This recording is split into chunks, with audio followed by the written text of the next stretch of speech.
Under orders of Dominious Vesurix, Servitors transport necrodermus harvested from Locus II and lay it within the Mechanicus' orbital platform above Locus I. The Dominus seeks to uncover the secrets of mechanical immortality held by the ancient beings discovered in Cache Gamma 634N, and if eldritch technology from the Forgotten Race is the answer to that, then so be it. As operations are underway, there is a howling crash of sonic boom through the thin upper atmosphere as a host of Doomscythes, weapons of the Necrons, strafe the surface of the Mechanicus' orbital platform, leaving the valuable necrodermus exposed and unguarded. Immediately thereafter, there is a crash as beams of eldritch green lightning reveals a host of forgotten immortal warriors, the Necrons. Under the leadership of Nemessor Djoratek, who has called on Varguard Rohan for his expertise in dispatching the human squatters, the Necrons march forth to reclaim their stolen technology. Without hesitation, Dominious Vesurix summons forth the orbital platform's guard and hurries to the front line himself. This prize of immortality, nay, this Xenos relic, must not fall back into their cold, dead, metal hands. Hello Legionnaires and welcome back to Legions of Miniatures. I am Lander and this is my fifth now attempt to get this video functional, and you know, I don't feel like doing any more editing, so let's do this in one take. This video is going to be half me doing voiceover up until about the 37-minute mark, at least of what I've got recorded here. If necessary, I may have to cut it down further, after which we'll be able to hand over to the original recording of myself and Sebastian playing the Relic, an Incursion battle set on this orbital space platform. Now, as you can see here, we are watching a replay. You can see the sort of the Windows film watcher in the background there, just obfuscating or disrupting the lower part of the screen. Nothing I can do about that, I'm afraid. And here's the story behind it. Yesterday, I went ahead and recorded this video, but I forgot I'd just been on holiday, and having taken my laptop away with me, all of the settings had adjusted back to what I wasn't expecting them to be. So when it came to trying to record this, I didn't have the right microphone set up, I didn't have the right desktop audio set up, and so no sound was recorded. After that, I went ahead and,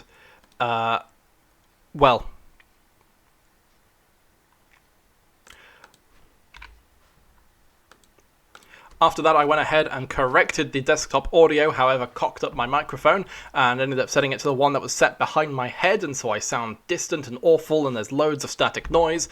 And so I'll be doing a voiceover describing what's happened in the game. I'll be trying to give you as little insight as possible with my own hindsight to keep it entertaining for you guys. But at the 37-ish minute mark, I will hand back over to me and Sebastian, realizing the mistake that I've made. And I think at that point it's like midnight at that point. We're both really tired. Everything just seems a bit more interesting as it does in the sleep deprived state. Those of you who've done like all-nighters, you know that moment when you start to just find anything to be hilarious as your brain is just desperately searching for some kind of rest.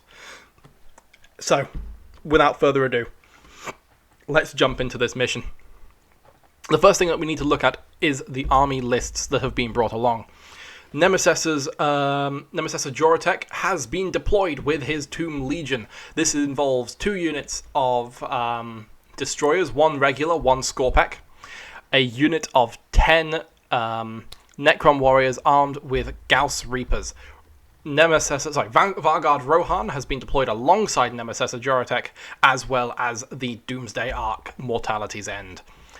This is a total Crusade score of 4. That's 5 positive, 1 negative for the battle scar suffered by the Skorpek destroyers, which means that they don't benefit from auras. So even if they were close enough to Djoratek to get that +1 inch of movement and advance and +1 to their charge rolls, they can't receive it, which is a little annoying, but it doesn't come into effect often, so I think it's going to be fine, and I'm not really ready to spend requisition to cure them of it just yet.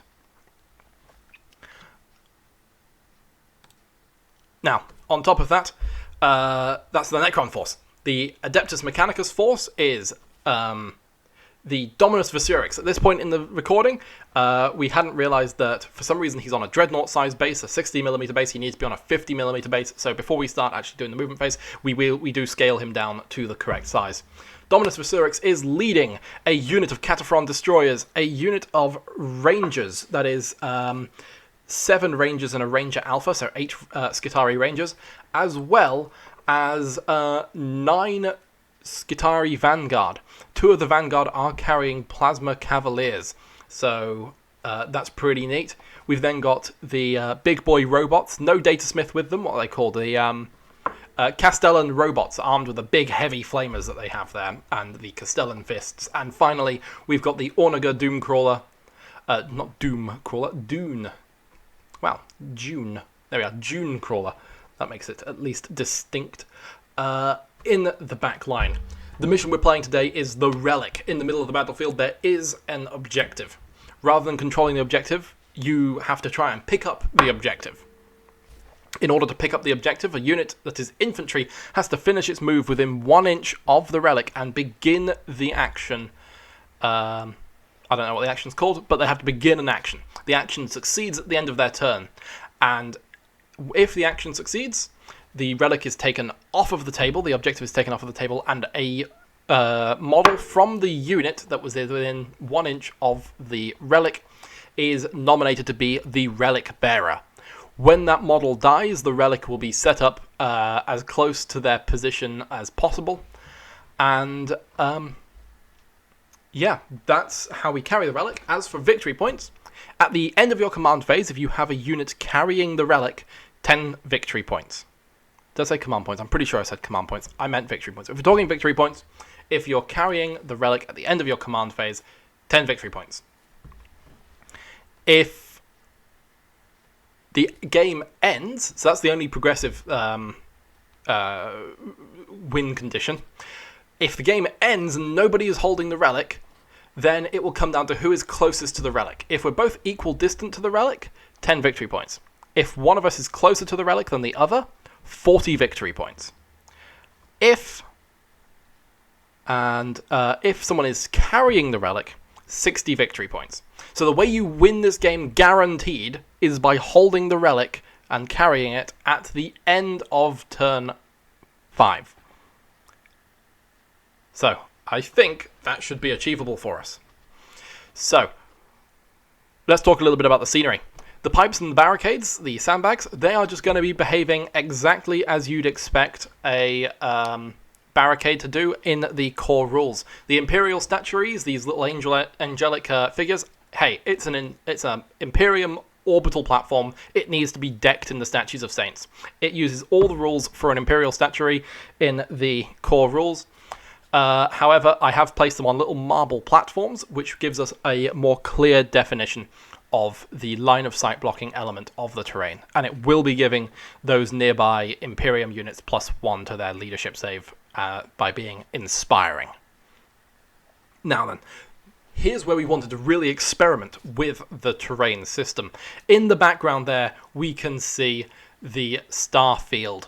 Now these star fields have been given the unstable position trait, so you cannot finish a move on top of one of the star fields. It is outer space, you know, don't want to be falling out there, and even if you're a flyer, this orbital platform is hurtling around the planet at a insane velocity to maintain a geostationary orbit. You don't want to fall off. Stay on the platform.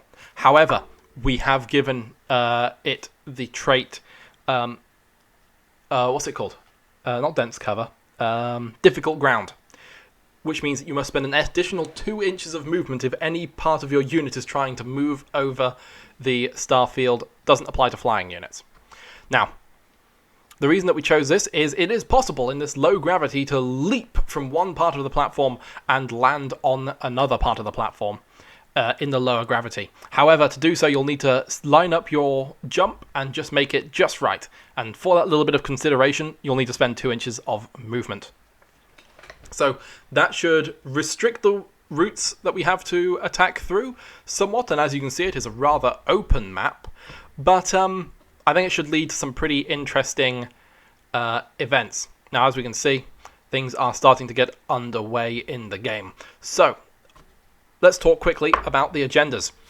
Necrons have the following agendas. Priority target to kill vehicles. It's going to be the Orbital Doomcrawler, and it's going to be the Castellan robots. They're going to award 2 experience for each of those units that are killed. That means that both of the robots will have to fall and the Doomcrawler will have to fall, offering me a potential 4 experience.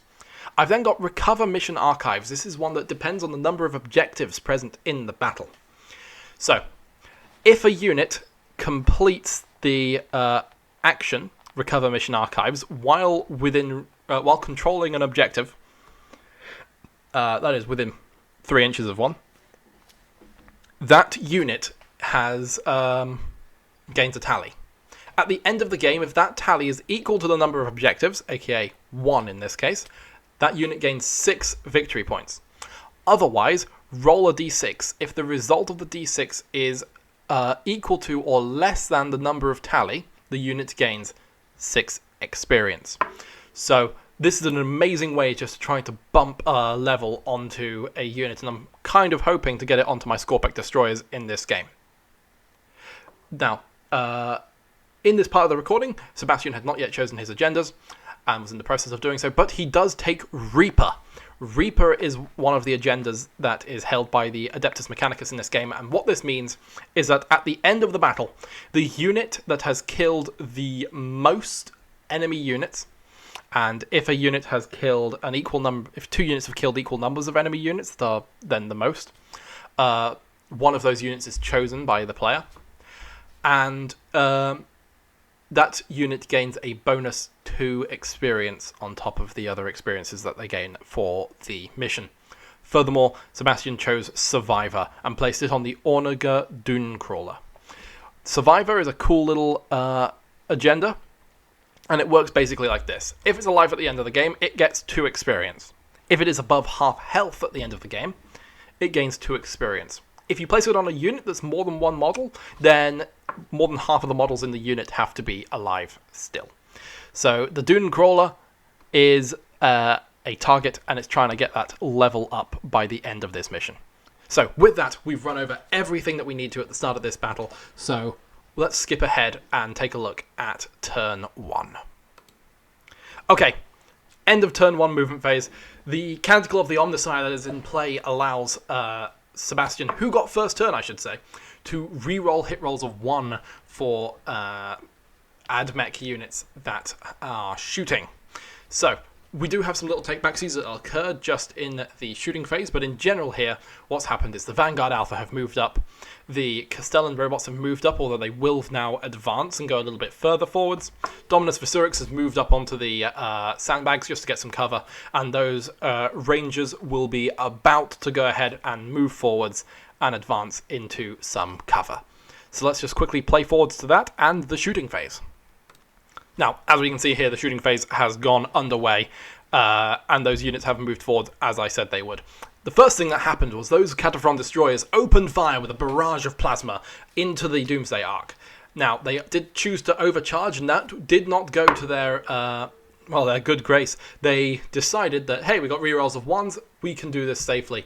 And unfortunately, they could not. Even after a reroll, one of the Cataphrone destroyers was slain by the overheating element of their plasma weapon. The rest of them managed to cause 4 damage to the Doomsday Ark after enhanced quantum shielding was used. And despite the use of enhanced quantum shielding, nothing else was blocked. However, my Doomsday Ark has been given a 4+ Feel No Pain thanks to the battle traits from our first battle against the Imperial Guard, and it was able to shake off 2 of the damage taken, putting it from 14 to 12 wounds. Meanwhile, the Orbital Doomcrawler and the Skitari Vanguard and Dominious Vesurix opened fire into the Scorpec destroyers and the regular destroyers, killing 2 destroyers and 1 of the Scorpec destroyers. At the end of this turn, there is nothing left for the Adeptus Mechanicus to try to charge, and there are no morale checks that can be failed, so we head straight on into the Necrons turn 1. So, At the end of Necron's turn 1, no reanimation protocols have been made. The Scorpic Destroyers have moved forwards, and Djoratek has used the fact that he has an aura that gives himself an additional inch of movement. He's used that to hop over the starfield and move in front of the Necron Destroyer, while the Necron Destroyer remains stationary and is the target of My Will Be Done, giving it +1 to hit. Our dynasty today is a Nihilak dynasty, so as long as we don't move, we're going to be re-rolling hit rolls of 1. The Necron Warriors with the Gauss Reapers have moved forwards up to the sandbags. It feels to be a pretty safe position at the moment, and Rohan is up there ready to assist them. At the moment, we're posturing. We can't really make it to the objective, so we'll dive now into the shooting phase. Now, the shooting phase hasn't really had a lot happen. As it turns out, I tried to shoot the Castellan robots. I've fought them before, and I know that they're a real threat if left unchecked. However, despite the whole army firing into them, except for Djoratek's Tachyon arrow, he's still holding on to that. We only managed to do 2 wounds total to them, and they were able to deflect one of the attacks that I fired at them from my Necron Destroyer and cause a mortal wound to it. So then we can just quickly, as I see there, jump ahead straight into the Adeptus Mechanicus movement phase 2. And let me tell you guys, what we're seeing here is the Rangers and the Vanguard, both of them moving up. The Dominious Vesurix staying in place. The Orniger Dooncrawler moves forwards towards the sandbags. Cataphront Destroyers decide to stay where they are. However, the Castellan robots have moved across the center of the battlefield and are ready to just block the objective off from the Necrons. So let's quickly dive forwards into their shooting phase. And, oh my word, good grief, what a shooting phase. The Dooncrawler open fired on Djoratek at the very end of the shooting phase, only managing to do 1 wound to him, his phase shifter operating remarkably. The Cataphront Destroyers managed to kill one of... Cataphront Destroyers managed to knock a whole bunch of wounds down off of the Doomsday Arc, and what we're seeing here is those those Castellan robots are charging forwards into the Necron Warriors. Visurix was able to kill the Destroyer in the back, and the Castellan robots used their flamers on those Necron Scorpic Destroyers and demolished them. So like half of my army is gone right now, and those Castellan robots have charged right forwards. In this moment, we are actually choosing to remark a little bit about was Djoratek scared when he was fired on by the Orniger Dooncrawler? And the simple answer is no. But yes. Like, humans can be scared of insignificant things, like creatures such as spiders or mites or bedbugs. That doesn't mean the bedbugs, the spiders, or the mites are significant in any way. Djoratek had a flinching fear of the flak fire coming from the Orniger Dooncrawler, but ultimately it is inconsequential. But you know what's not going to be inconsequential? The fighting with these big boy robots, those Castellan robots, into the Necron Warriors and Rohan. Let's jump ahead and take a look at that. Okay, so, turns out wasn't that significant. The robots were able to kill 3 Necron Warriors. Turns out they've only got 3 attacks each, hitting on 4s, winning on 2s admittedly, and but thanks to the sandbags, the Necron Warriors do have a 6-up save, which saved us a little bit here. Despite that, Rohan and all of the warriors fighting back were unable to cause any damage to the Castellan robots.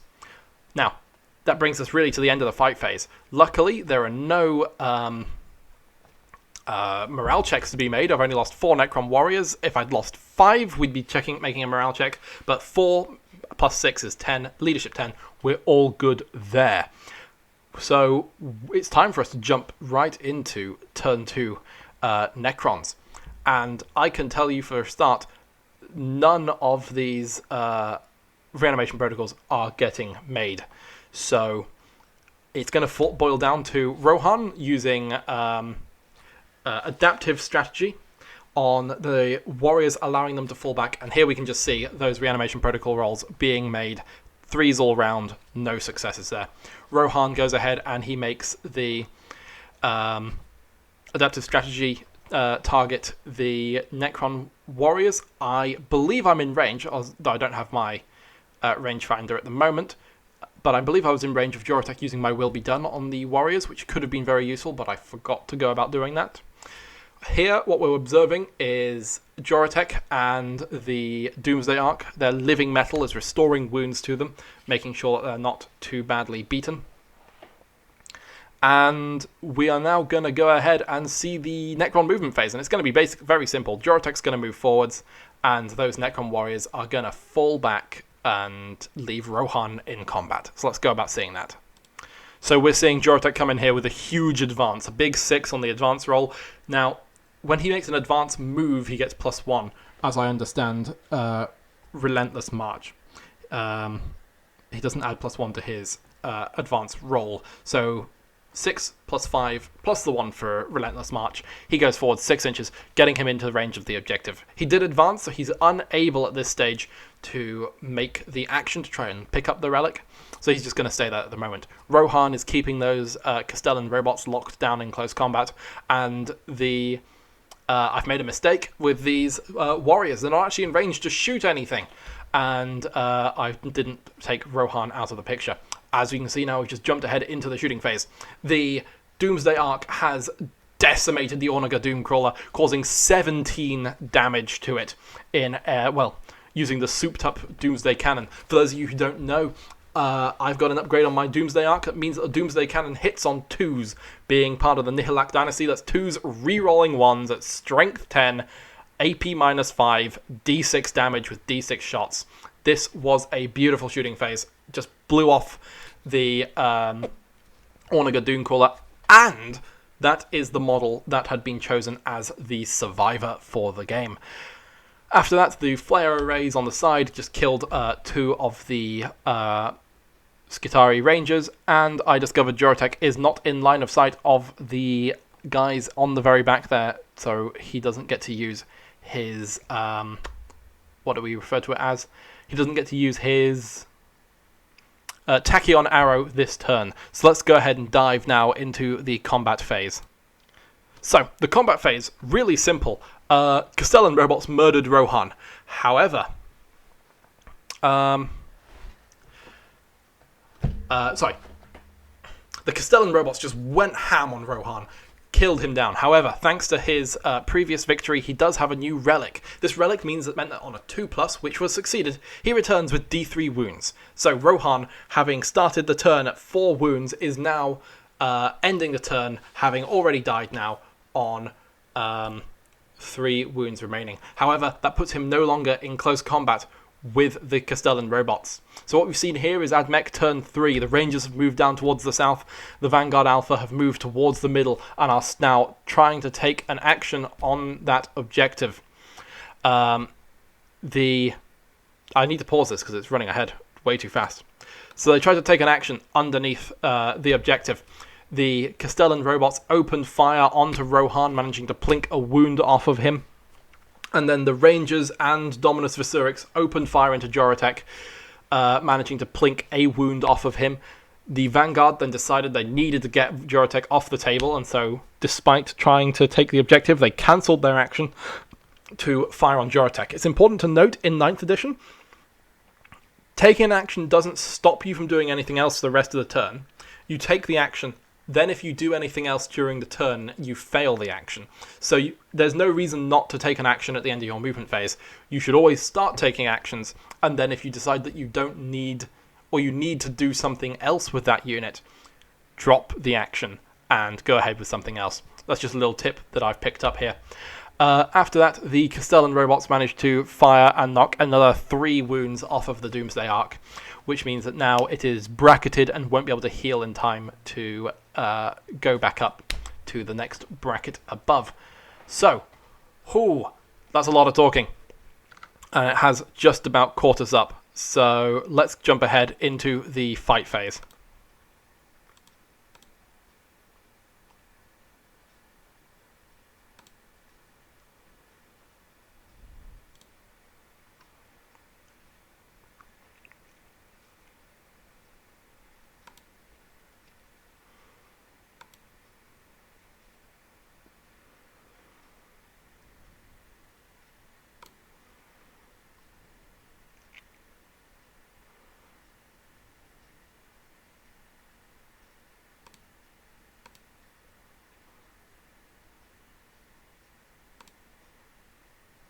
Is this the right one? Yeah, this is the right one.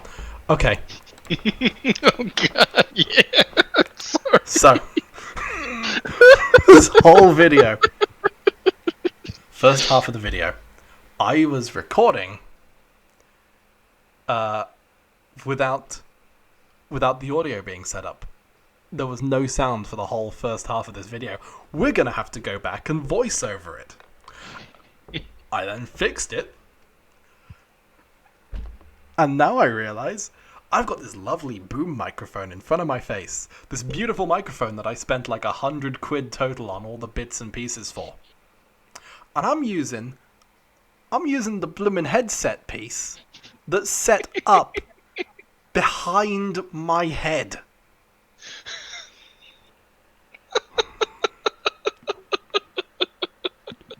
Why, Sebastian?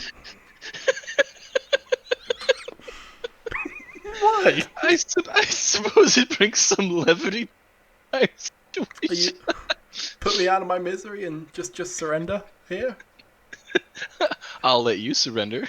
I mean, I don't want to surrender. I think I got... No,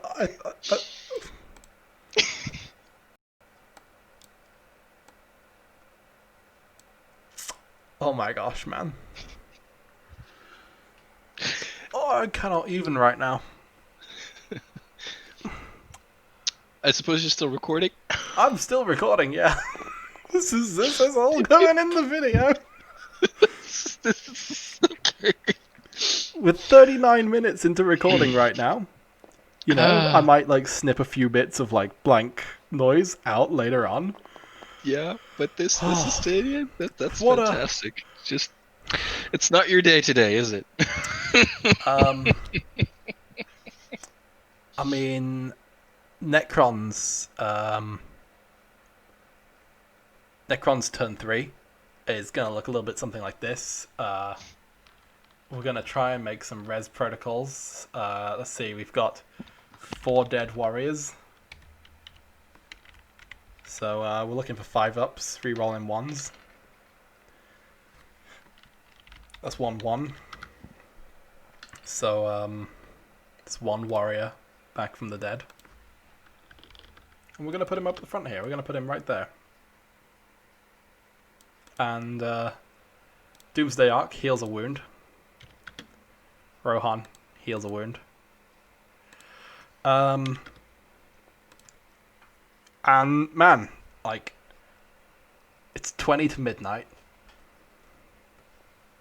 I don't know what I can do here, man. Yeah, I mean, let's just see what I can do with my turn, and then if I don't think I can get anywhere, I'll probably surrender, and Necrons will retreat. So, let's see what we can do. I'll see you guys probably after my shooting phase. Okay, so this is it for my shooting.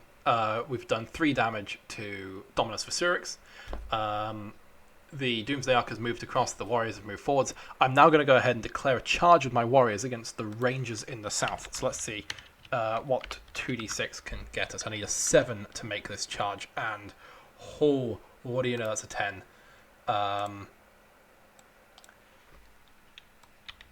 Yeah, man. Let's see. If we come down here like that, and we come across there like that, 7 inches there.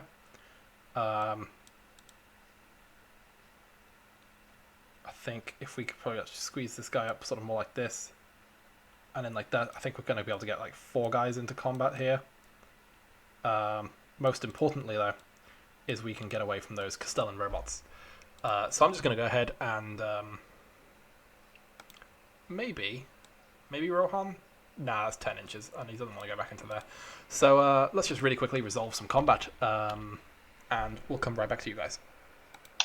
So guys at home, we've just come on to the morale phase. Sebastian has just rolled a 4 for the Vanguard unit in the centre, so one of the guys will go ahead and flee, and that will push the unit under half its original strength. So Sebastian, you need to roll a d6 for the 4 remaining guys. On a 1 or a 2, a guy's going to run away. So that's 4d6. 3. So that's 1d6 for each of the remaining dudes. So there's 4 of them, so you roll another 3.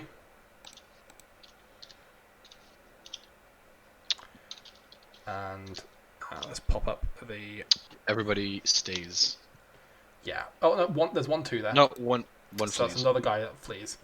So that's probably going to leave you with your alpha and 2 guys with Culverines. yeah. So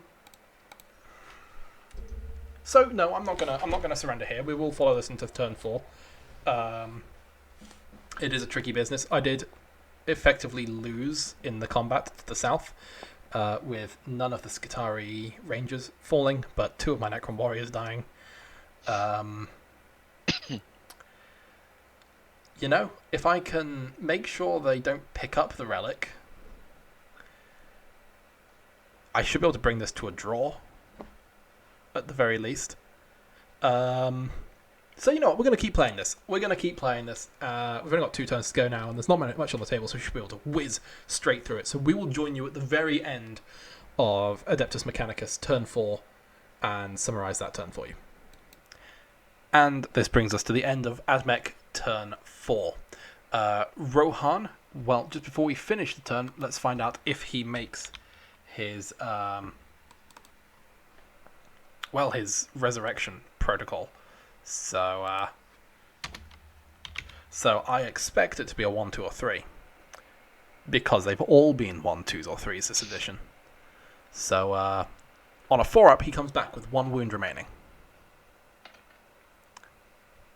Hey! This guy needs a promotion. Djoratek, you've been replaced. So he comes up. He has to be more than 1 inch away from the Castellan robot, as close to his previous position as possible. So there. Looks about right. So that's all good. On 1 wound. And just in time for the start of my turn. Yeah. The Doomsday Arc is... how do we say this? Mortality's end met its temporary end. One might even say that the temporariness of its end is, in its own way, a mortality of its immortal state. I'm sure there's a philosophy to be drawn from this, but it is. It is. Let's just say... Oh my god. I sound like a complete lunatic. I am so tired at this stage in the video. Oh well, on with the show. It is after midnight, and we are too tired to work out what that is. Let's just say it's ironic. Yes. Keep it at that. I'm sure the listeners will be able to make a meme out of it. So with that, it's just coming down to some reanimation protocols on these Necron warriors down to the south here. So let's go ahead and, in order to do this, we just need to roll 7 dice, and we're looking for every 5 up that we can get.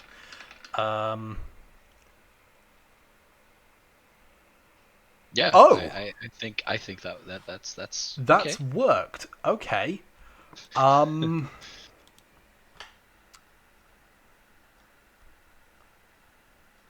Right.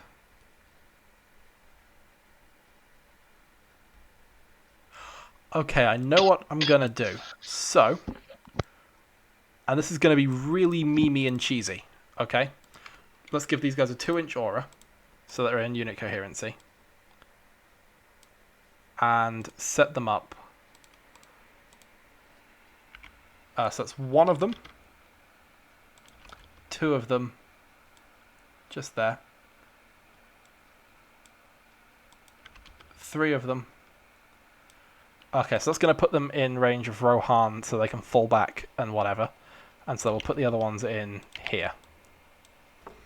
Yeah, that's really memey. So in my command phase, Rohan will now use adaptive strategy to let my Necron warriors fall back and still shoot or charge. Shoot and charge later in the turn. So that should allow us to at least clear the Vanguard. Speaking of which, actually, that objective needs to come off the table. Choose one of those Vanguard to carry the objective, Sebastian. This one. The Plasma Cavalier at the back here. Yeah. We'll put a little yellow dot over his face. There we are. In my command phase, obviously going to go ahead and gain a command point. Let's put away that camera roll cam. We don't need that really. And this is going to be a really interesting turn. Let me talk through my ideas for the turn. Rohan is trying to get at those Vanguard. We're going to try and kill the Rangers, and we're just going to play a game of keep away with the Castellan robots. The objective is just, we can't kill them. If you can't kill them, don't. Yeah, let's run through deck on turn 4 and see how it ends up. Ladies and gentlemen, this is... Oh. So, we fell back as I suggested that we might. Wiped out the Vanguard on the bridge. That wasn't necessarily what I wanted. I was hoping to get Rohan to charge into them and finish them off, just to try and keep a little bit further away from those Castellan robots.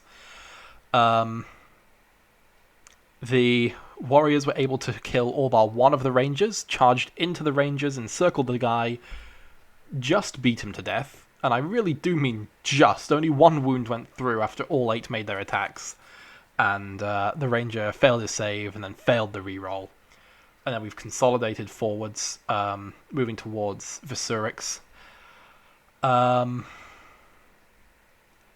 I mean, it looked like it was going to be a pretty clear-cut victory for Mechanicus when I was panicking about it. But here's what needs to happen in order to win.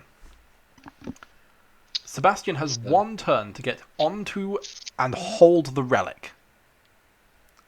He can't score any more points for controlling the relic at the end of a command phase because he's got no more command phases. So the only way he can get points is at the end of the game. So if he is closest to the relic, he's going to win. If he holds the relic, if he picks it up, he's going to win.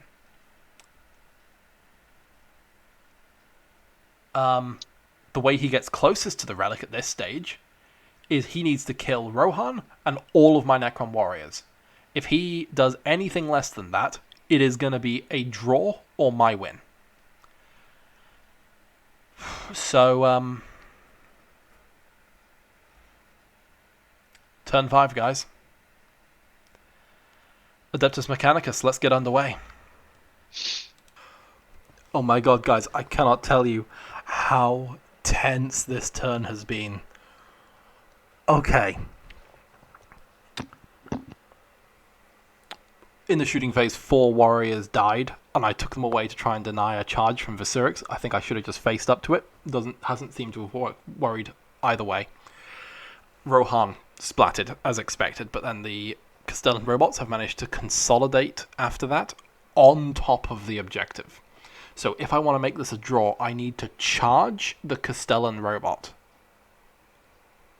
and not die.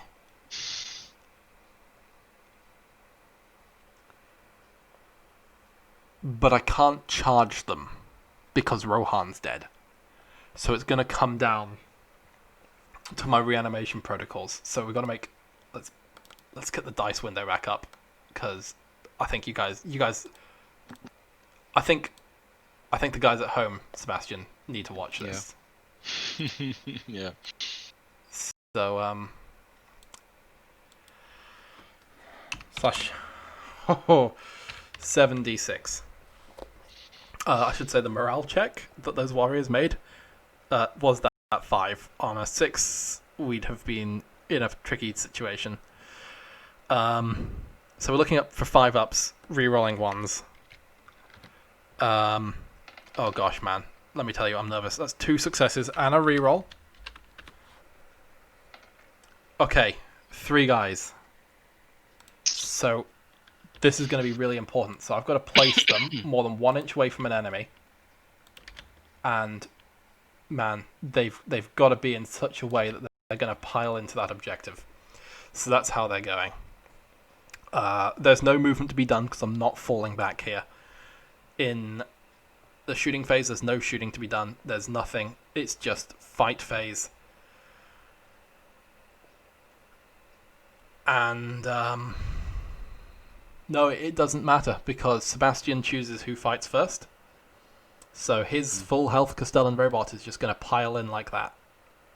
No, because it's not within 1 inch, so it can't be chosen to select first. So Dominious Vesurix has his first attacks. Going to pile in like this. First of all, I think it's allowed to, yeah. He can't get further away from the closest enemy, so yeah, no, he's still closest. Yep, that's fine. Okay. Because he was close to this one here. He wasn't base to base to this one here, but he's only got to be closer to this one now. Right. So that's yeah, fine. he's gonna swat Omniscient X. So that's going to be 3 attacks. So worst case scenario, 3 of these guys can die. The problem is, worst case scenario for the Castellan robots, 3 of them can die. 1 warrior needs to survive this because I have 2 command points now. Thanks to it being my turn. And with 2 command points, I can automatically pass a morale check. So, see. it's tense stuff. So let's see those attacks, Sebastian. 3 of them looking for 3s to hit. Okay, 2 hits. 2 hits, that's okay, but you're looking at 3s to wound because you've got +1 strength from the Omniscient Axe. That is a wound. AP -2 leaves me with a 6-up save, which is not made. So we'll go ahead and take off this guy at the back. In fact, no, we're going to take off this guy who's in base to base with... no, we're going to take the guy off at the back. We're going to take the guy off at the back. So now I make my move, which is going to involve consolidating, or piling in rather like this. So I'm making base-to-base contact with the Castellan. We're both on top of the objective, so now we are both 0 inches away from the objective, which means that no matter what, I don't lose, we only draw. And you know, I don't think there's an actual tiebreaker system in 9th edition beyond the is your army painted, and as you can see, our whole army has been painted by the heavy metal team. So we've managed to break the system, then that's what you're saying. I don't think we've broken the system. I mean, like, we can definitely not win, like, neither of us win the game, effectively. So we don't get the victor bonus of that bonus Crusade relic, but we do have the experience of having fought each other. And let's see, there's this guy here, he's going to pile in around like that. This guy's going to pile in around... Oh, no, that's a dead guy. Let's get some of the dead guys off. So this guy's going to pile in around like this, and this guy's going to pile in around like this and try and squeeze in. So they're all getting closer, but they're all now within half an inch of a guy who's within half an inch of the Castellan robots. So all of my attacks are going into the robots because if I can kill a robot, it's going to maximize my chances of survival. So that's 5 attacks. Greater than 3s. Two hits, man. Sorry to all the kids at home who are watching. This is a stressful. No damage. So the Castellan robots are fighting back now. Castellan robots, go ahead. Your 6 attacks. 66. Yeah, hitting on 4s. I'm like. Genuinely, I'm sick in my stomach with nerves. Oh my god! Two Even if you command point reroll, you can't do it. I've not lost, guys. Well, I mean, I have lost, but neither has he won. Luck hasn't been with me. Oh man. Okay. Yeah, there's no save on that, so I'm just going to take a guy who's not on top of the objective off. I've lost 2 Necron warriors this turn. That is not enough to trigger a morale check. So, ladies and gentlemen, it's the end game.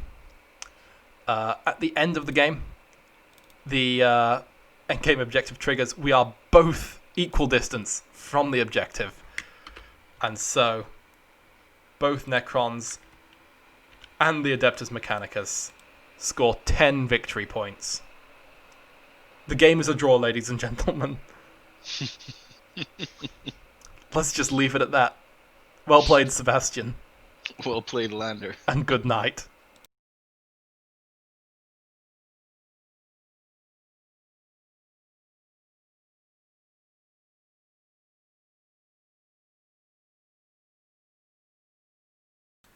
Thanks for watching, everyone. Please go ahead and hit the like and subscribe button down below. Leave a comment and tell us just how just how badly I can format these videos. I hope you really have enjoyed everything that's gone on today, and we look forward to seeing you next time.